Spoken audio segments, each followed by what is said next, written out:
सियासी खबर बिहार से, जहां इस साल आप जानते हैं आखिर में विधानसभा चुनाव होने हैं और सभी पार्टियां जोर शोर से तैयारियों में लगी हुई हैं। महागठबंधन में आरजेडी हमेशा की तरह इस बार भी लीड पार्टी मतलब मुख्य पार्टी की भूमिका में रहेगी। इसकी बड़ी वजह यह है कि लालू प्रसाद यादव का जो कोर वोटर MY समीकरण है, जो अब तक उनके पाले में ही है, वो नहीं खिसका है। लेकिन सवाल उठने लगे कि क्या असदुद्दीन ओवैसी की party all India Majlis-e Ittehadul Muslimeen इस बार भी तेजस्वी यादव का खेल बिगाड़ देगी? क्या लालू यादव के मुस्लिम वोटर में इस बार बिखराव हो जाएगा? क्योंकि ओवैसी की पार्टी बिहार में महागठबंधन में शामिल होना चाहती है और इसी दलील के साथ कि सेकुलर वोट में बिखराव ना हो, हमें शामिल कर लो महागठबंधन में। लेकिन आरजेडी की तरफ से कोई पॉजिटिव रिस्पॉन्स अब तक नहीं दिया गया है। उसके बाद अब सवाल उठ रहे हैं, क्या 2020 वाली कहानी फिर से ओवैसी दोहरा सकते हैं क्या बिहार में? अगर ऐसा हुआ तो तेजस्वी यादव को एक बार फिर झटका लगेगा। 2020 में क्या हुआ था? ओवैसी की पार्टी अचानक से चुनाव मैदान में कूदी थी बिहार में और उसने अपने विधायक जिता लिए थे। हालांकि बाद में ओवैसी की पार्टी के विधायक एक को छोड़कर सभी आरजेडी में शामिल हो गए।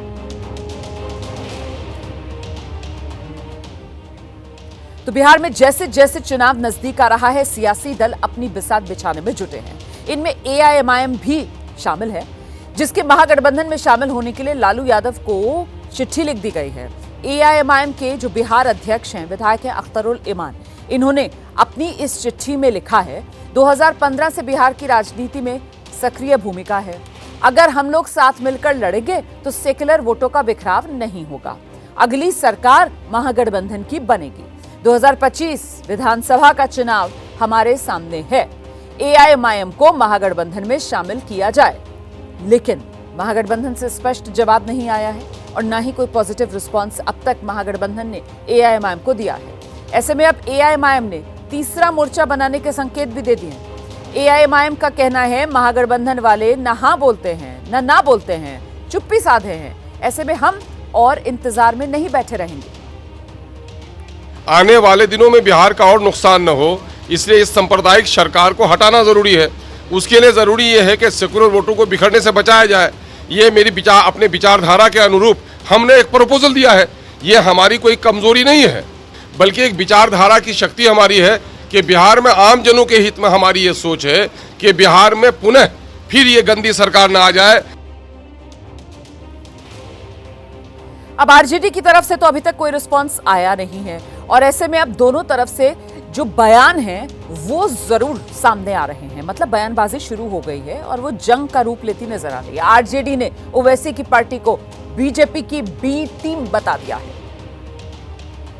लालू जी के सामने हमने प्रस्ताव रखा और सभी गठबंधन के दलों के सामने चिट्ठी भेजी है कि अब हमने खुले मन से खुले दिल से आपके सामने रखा है कि MIM को भी गठबंधन में शामिल किया जाए ताकि बिहार में भाजपा को हराया जा सके। सीमांचल ही नहीं, पूरे बिहार में भाजपा मुक्त माहौल है और भाजपा को हराना हमारा ही मकसद है, आपका ही मकसद है। कौन दल और आएंगे, कौन आना चाह रहे हैं, अगर कोई दल, तो इस पर तो पार्टी का नेतृत्व फैसला करेगा।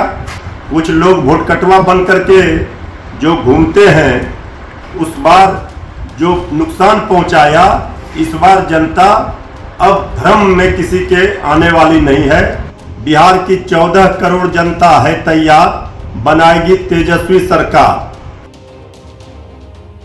आपको सीधे लेकर चलेंगे, हमारे साथ हमारे सहयोगी शशांक इस वक्त मौजूद हैं और जरा शशांक से ही जानते हैं।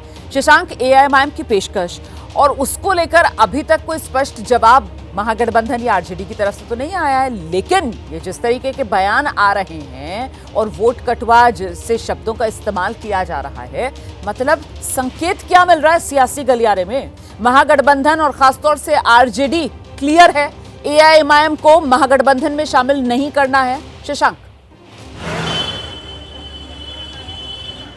देखिए, 1 महीने पहले ओवैसी की पार्टी की तरफ से आरजेडी को प्रस्ताव भेजा गया कि आगे चुनाव है, हम महागठबंधन में शामिल होना चाहते हैं, लेकिन आरजेडी की तरफ से न हाँ कहा गया न ना कहा गया। आरजेडी आलाकमान इस मुद्दे पर चुप्पी साधे हुए है।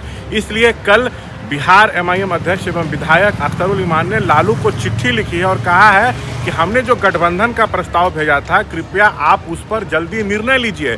अगर हम लोग मिलकर लड़ेंगे तो सेक्युलर वोटों का बिखराव नहीं होगा और अगली सरकार महागठबंधन की बनेगी। लेकिन उसके ठीक बाद आरजेडी प्रवक्ता मृत्युंजय तिवारी का बयान आया है कि जो भी दल महागठबंधन में आना चाहते हैं उस पर फैसला हमारा आला कमान लेगा। लेकिन ये याद रखिए कि इस बार कोई वोट का बिखराव नहीं होगा, जनता तेजस्वी के साथ है। उन्होंने ओवैसी की पार्टी का बिना नाम लिए उनको वोट कटवा जो है वो बता दिया है। लेकिन क्या आरजेडी अलायंस करती है या नहीं, इस पर अभी कुछ भी आरजेडी कैंप से जो है वो स्पष्ट नहीं किया गया है। लेकिन आप जान लीजिए 2020 में ओवैसी की पार्टी 20 सीटों पर लड़ी थी और 5 विधायक उनके जीते थे। आरजेडी के वोट बैंक में जबरदस्त सेंधमारी उन्होंने की थी, भले 4 विधायक बाद में आरजेडी में चले गए थे। तो ओवैसी की पार्टी का प्लान बी तैयार है। अगर महागठबंधन में बात नहीं बनती है तो ये लोग जो हैं थर्ड फ्रंट बनाकर चुनाव लड़ सकते हैं। जी ठीक है, आप कह रहे हैं कि ओवैसी की पार्टी का प्लान भी तैयार है, थर्ड फ्रंट बनाकर चुनाव लड़ सकते हैं। लेकिन अभी जिस तरीके से महागठबंधन की तरफ से तो कुछ नहीं कहा जा रहा है ना, और ये बार बार पेशकश जो है वो एआईएमआईएम की तरफ से की जा रही है। अख्तरुल इमान हैं जिन्होंने ये चिट्ठी लिखी है, एआईएमआईएम के बिहार के अध्यक्ष हैं। उन्हीं के साथ हमारी सहयोगी निधि इस वक्त मौजूद है। निधि के पास आपको लेकर चलेंगे। निधि, पहला सवाल मेरी तरफ से जरूर पूछ लीजिए उनसे आप कि ये कमजोरी क्यों ना माना जाए भाई एआईएमआईएम की कि 2020 में वो तुक्का लग गया था और तुक्के से 5 विधायक जीत गए थे जो बाद में आरजेडी में चले गए। इस बार क्या एआईएमआईएम मान रही है अंदर ही अंदर कि मामला डावाडोल है, इसीलिए ये गुहार महागठबंधन से, लालू प्रसाद यादव से लगाई जा रही है कि हमें शामिल कर लो महागठबंधन में? निधि। बिल्कुल, अख्तरुल इमान इकलौते विधायक बच गए क्योंकि बाकी 4 विधायकों को आरजेडी ने ज्वाइन करा लिया अपने में। और पिछली बार जो ओवैसी साहब का इधर भाषण रहा और उसके बाद आपकी पार्टी से 5 विधायक जीतते हैं। इस बार क्या कमज़ोर आपकी पार्टी मान रही है खुद को और यही वजह है कि आप बार बार चिट्ठी पर चिट्ठी लिखे जा रहे हैं लालू जी को? बिल्कुल कमज़ोर नहीं, बिल्कुल कमज़ोर नहीं। हम अपने व्यक्तिगत लाभ से ज़्यादा जनता के लाभ को सामने में रखते हैं, बिहार के भविष्य को सामने में रखते हैं और सामाजिक और धार्मिक जो सौहार्द है, वो जो सबसे बड़ी पूंजी है हमारी, इसको हम सामने में रखते हैं। मेरा मामला झुक के सलाम करना, ये मेरा संस्कार है, मेरी कमज़ोरी नहीं है। मैं बलि देकर अगर देश को बचाया जा सकता है, बलि देकर अगर संविधान को बचाया जा सकता है, तो अपना निज हितों की बलि देकर की भी बिहार के सौहार्दपूर्ण वातावरण को सुरक्षित करने के लिए प्रयास करना चाहिए। मैं कर रहा हूँ। साहब, जिस महागठबंधन में आप शामिल होने के लिए चिट्ठियां लिखे जा रहे हैं, महागठबंधन के एक साथी दल है, उनकी तरफ से ये जवाब आया कि एआईएमआईएम सिर्फ और सिर्फ माहौल बना रहा है, बीजेपी उनको कभी नहीं जाने देगी। देखिए, अब उनको कितनी अकल है कि बीजेपी का ताल्लुक एमआईएम से क्या और उनसे कितना है जो लोग बोल रहे हैं। ये उनकी भाषा हो सकती है, उनकी बेचैनी हो सकती है और ऐसे लोगों का बहुत ज़्यादा वजन भी नहीं है उनकी पार्टियों में। इसलिए ऐसे लोगों की बातों पे मैं कोई टिप्पणी करना मुनासिब नहीं समझता हूँ। मैं समझता हूँ कि बिहार की जनता की ज़रूरत है इस वक्त कि बिहार में सेकुलर वोटों को बिखराव से रोका जाए। बिहार में जो सौहार्दपूर्ण वातावरण है, जिसको चौपट करने की पूरी कसम खा रखी है नीतीश और भाजपा की सरकार ने, उनके नापाक चुंगल से बिहार को बचाया जाए। मेरे सामने में बिहार है, बिहार के भविष्य का मसला है, मैं उसको लेकर अपने विचारधारा के मुताबिक उसको पेशकश की है। पर सवाल ये है कि क्या गारंटी है कि आप इस बार चुनाव लड़े?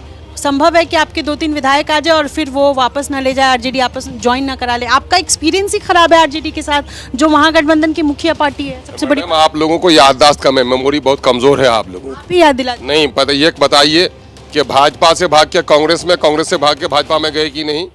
कांग्रेस के भागे हुए लोगों ने जाकर के कर्नाटक में सरकार बना दी कि नहीं? या भी तमाशा आपने महाराष्ट्र में देखा है कि नहीं पिछले दिनों में? मैंने बड़े लोग के बच्चे फिसल जाएं तो बाबू फिसल गया, गरीब का बच्चा फिसल गया तो बेवकूफ़ गिर गया। ये कौन सी बात कर रहे हैं? मामला ये है कि जिंदगी जब तक है हादसे से दो चार होना है।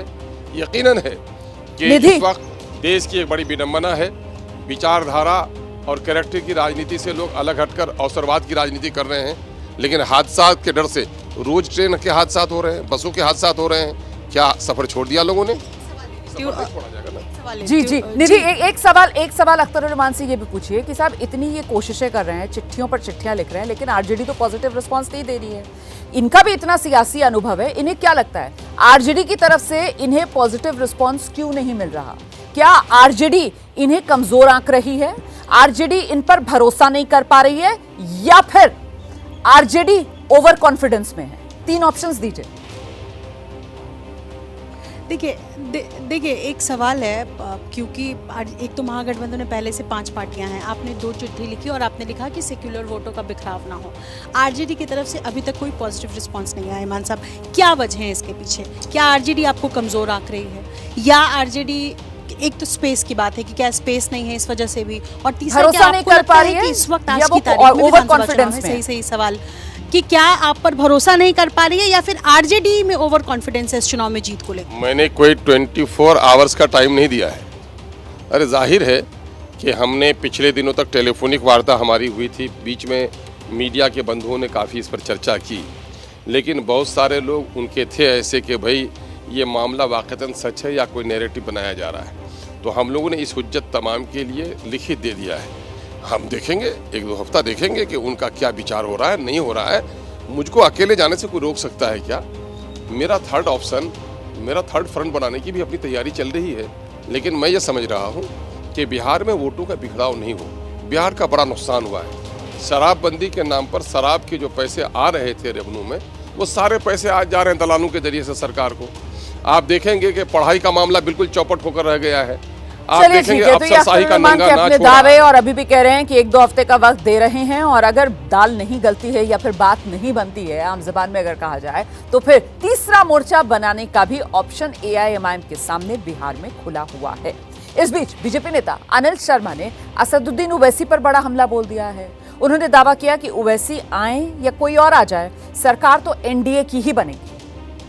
बिहार में चाहे चंद्रशेखर जी आ जाएं, चाहे ओवैसी जी आ जाएं, चाहे कोई आ जाए, कि बिहार के लोग उसी तरह की समझ रखते हैं जो महाराष्ट्र के लोग समझ रखते हैं, जो हरियाणा के लोग समझ रखते हैं, कि इस देश में अगर सचमुच भारतीय जनता पार्टी सशक्त नहीं हुई, एनडीए की सरकार पूरे देश में नहीं बनी, तो वह दिन दूर नहीं है जब बांग्लादेश की तरह यहाँ भी हिंदुओं के साथ अन्याय होगा, मंदिर तोड़े जाएंगे और अराजकता का माहौल होगा। उधर वीआईपी अध्यक्ष मुकेश सहनी दावा कर रहे हैं बीजेपी ओवैसी को महागठबंधन में शामिल नहीं होने देगी, क्योंकि बीजेपी चाहेगी कि वोटों का बिखराव हो। एडजस्टमेंट कैसे होगा? अगर एआईएमआईएम जैसी पार्टी, असदुद्दीन ओवैसी की पार्टी अगर आती है, तो कैसे एडजस्ट होगा? आप तो 60 सीट मांग रहे हैं। देखिए, उनको आना नहीं है, ठीक है, वो एक माहौल बना रहे हैं, ठीक है, उनको आना नहीं है। बीजेपी ऐसा होने ही नहीं देंगे कि वो हमारे साथ आए, ठीक है। हाँ, उनके नीचे के कुछ लीडर सोचते होंगे, लेकिन अगर उनके हैदराबाद के लीडर से बात कीजिएगा और उनके अगर मन की बात कीजिएगा, तो सवाल ही नहीं पैदा होता कि वो इंडिया ब्लॉक को मदद करने के लिए आ जाएंगे, ठीक है। तो बीजेपी क्यों नहीं चाहेगी? बीजेपी का क्या लेना देना है? बीजेपी तो चाहेंगे कि वोट का बिखराव हो।